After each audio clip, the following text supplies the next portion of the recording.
यदि हमारे हृदय में ये 11 बातें उतर जाएं तो हम शरीर रहते हुए परमानंद में निमग्न हो जाएं, जिसे परम आनंद कहते हैं। पहला, एक, जीवन का तुम्हें एक लक्ष्य चुनना होगा कि मुझे भगवत प्राप्ति इस जन्म में करनी है। तुम्हें महासुखी, देखो 10-20 ग्राम सोना, किलो 2 किलो सोना, 10-50 किलो सोना एक तरफ रखा हो और पारसमणि एक तरफ रखी हो, तो मूढ़ आदमी क्या करेगा? वो सोचेगा इतनी बड़ी पारसमणि इसको ले क्या करेंगे, 50 किलो सोना ले लेते हैं। लेकिन वो ये नहीं जानता कि अगर पहाड़ का पहाड़ लोहा हो और ये छुआ दो तो सोना बन जाएगा। और जो चतुर है वो क्या करेगा? मणि लेगा। नहीं, सोना नहीं चाहिए। क्यों?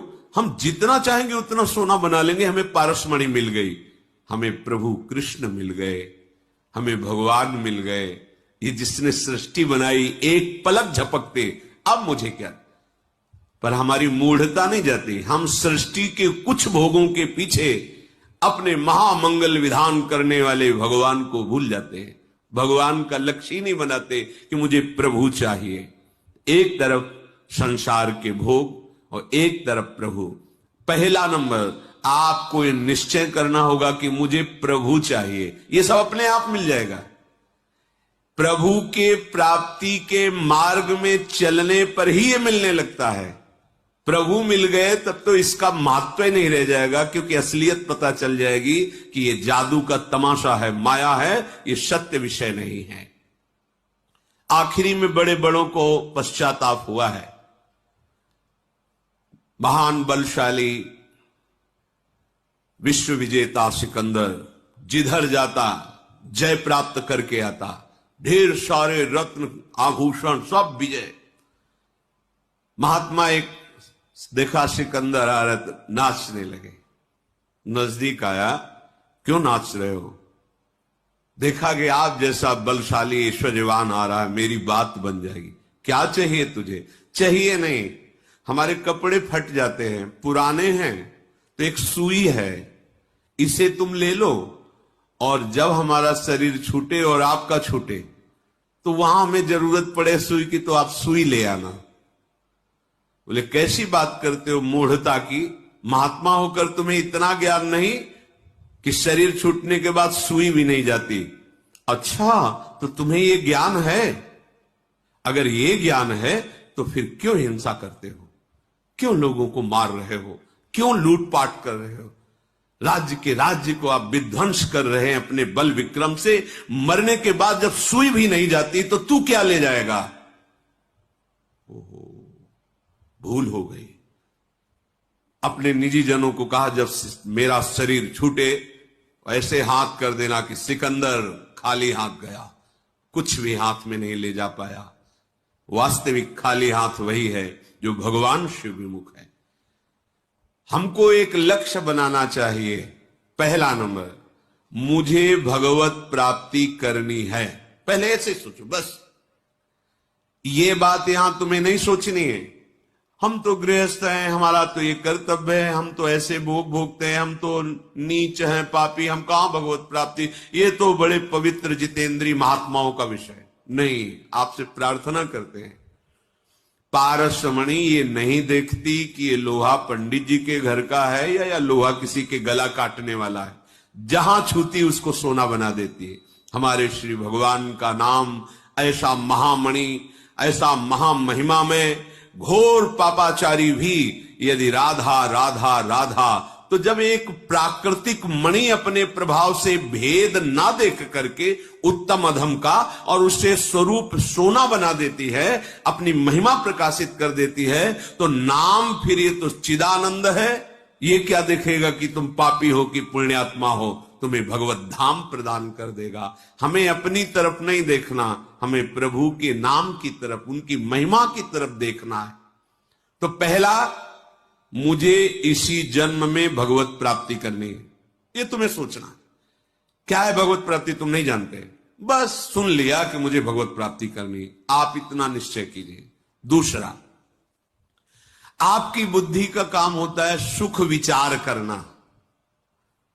इस भोग में सुख है, इस भोग में सुख है, जब तक वो निश्चय नहीं करेगी मन कोई कार्य नहीं कर सकता। ध्यान रखना, बुद्धि का निश्चय ही मन को संकल्पित, और संकल्प ही इंद्रियों का क्रियाओं में भोगों में उतरना होता है।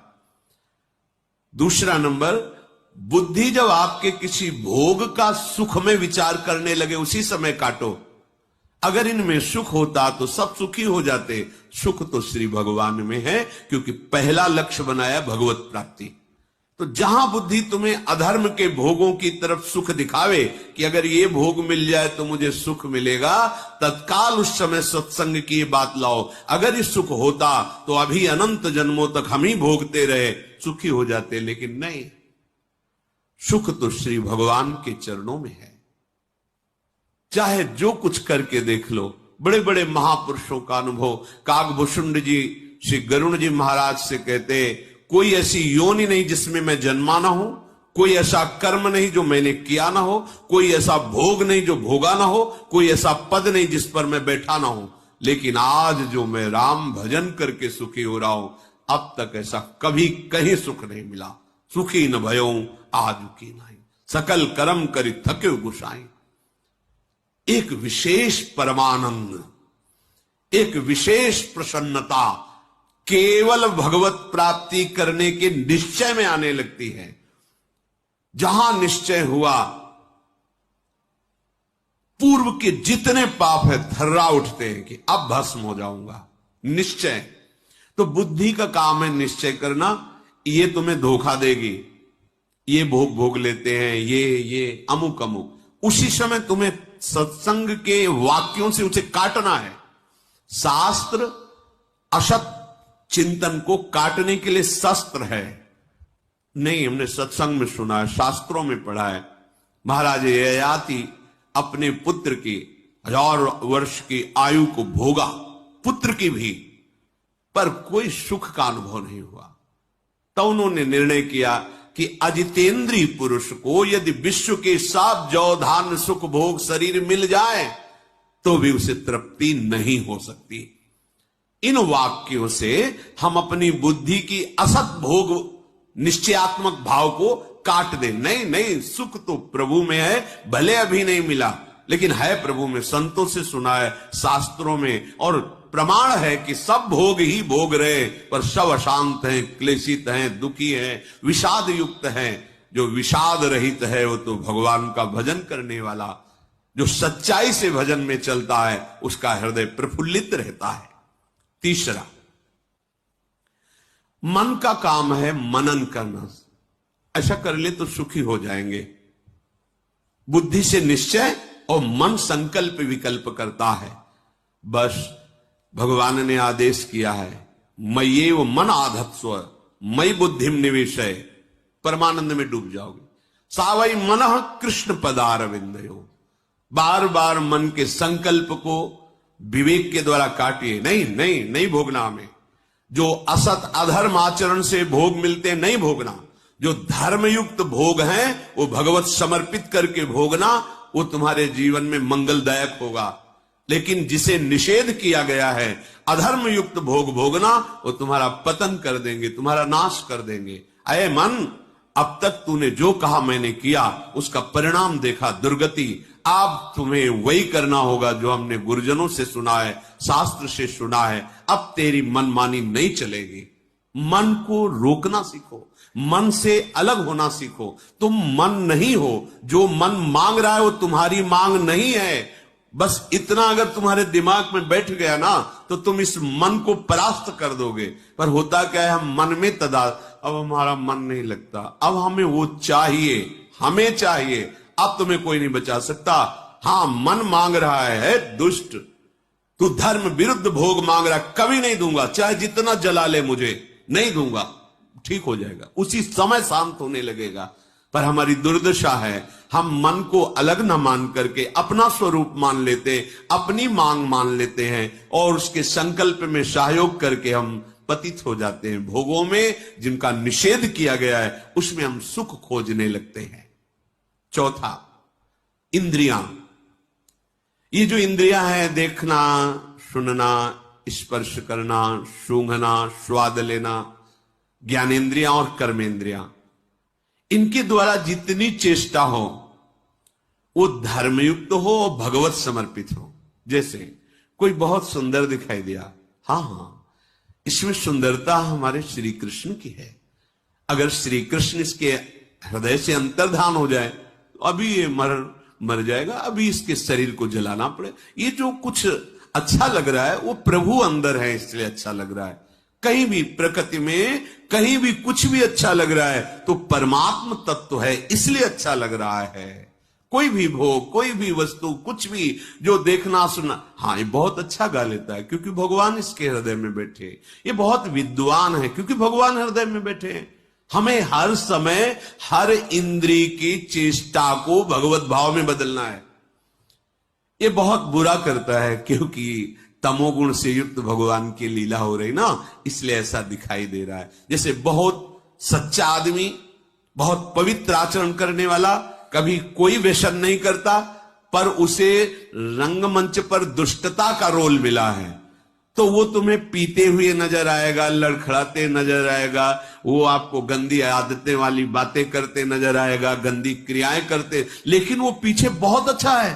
कभी एक बूंद शराब नहीं पी, कभी किसी को दुख नहीं दिया, पर वो स्वांग में उतने समय के लिए उसको ऐसा रोल मिला है। ऐसे ही मेरा परब्रह्म परमात्म तत्व तमोगुण का रोल कर रहा है, रजोगुण का रोल कर रहा है। विवेक के द्वारा तत्काल, चाहे बाहर हमें बुरा दिखाई दे या बाहर अच्छा दिखाई दे, दोनों में भगवत भाव तत्काल लगाना है, बिल्कुल आनंदमय हो जाओगे। पर ये वही कर सकता है जो सत्संगी है और नाम जप करता है। पांचवा, जीवन में तुम्हारे पास जो कुछ भी है, समय सबसे बड़ा धन है जिसकी आप लोग किसी भी तरह से मात्र बुद्धि नहीं रखते।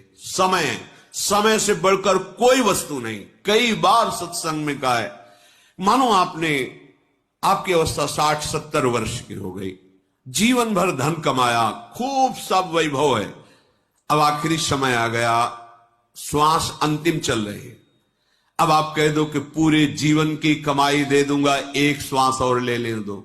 नहीं, देखो तुम्हारा समय कितना कीमती है। पूरे जीवन से कमाए हुए धन से एक श्वास भी ऐसे नहीं ले सकते, वहीं रुक जाएगी। नहीं कीमत है, ये वैभव सम नहीं है। कितना कीमती समय है।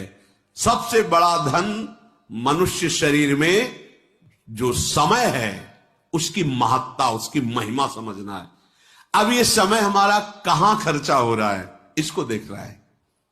अगर आप भगवत स्मरण रहित हैं, भगवत भाव रहित हैं, तो जो भी कर रहे हैं वो सब कर्म है और वो कर्म बांधने वाला है और उसे तुम्हें भोगना पड़ेगा, शुभ हो या अशुभ हो। और यदि आप भगवान नाम जप कर रहे हैं और वही कर्म है जो शास्त्र सम्मत है और भगवत समर्पित है, तो वही कर्म भगवत प्राप्ति का हेतु हो जाएगा। कुछ नया कर्म नहीं करना, यत करोषि भगवान आदेश कर रहे हैं।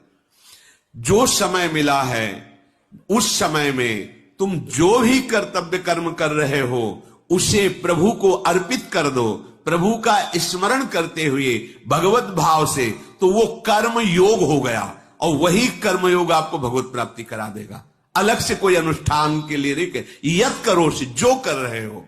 ये तो सर्वाणि कर्माणि मयि सन्न्यस्य मत पराहा, मेरा आश्रय लेकर, मेरे परायण होकर सारे कर्म मेरे को समर्पित कर दो, भगवत प्राप्त हो जाओगे। बहुत सुंदर बात, ये समझ में सबके नहीं आती। भगवान कह रहे ये तो सर्वाणि कर्माणि मयि सन्न्यस्य मत पराहा अनन्ये नैव योगेन माम ध्यायन्ति उपास तेषामहं समुद्धरता मृत्यु संसार सागरात। उसे मैं इस भयावह संसार समुद्र से स्वयं पार कर देता हूं। तो जीवन का सबसे बड़ा धन समय, उसको हम जहां खर्चा कर रहे हैं, सार्थकता उसकी तभी होगी जब नाम स्मरण, भगवत स्मरण, भगवत आश्रय लेकर भगवत भाव से करेंगे, प्रभु को समर्पित करने के लिए करेंगे, समय सार्थक हो जाएगा, सत्य हो जाएगा। छठवां, चित्त का काम है चिंतन करना। देखो ये छलांग लगाता रहता है, जैसे बानर है ना, एक डाल से दूसरी डाल, ऐसे आप चुपचाप देखो इसकी चिंतन वृत्ति। कभी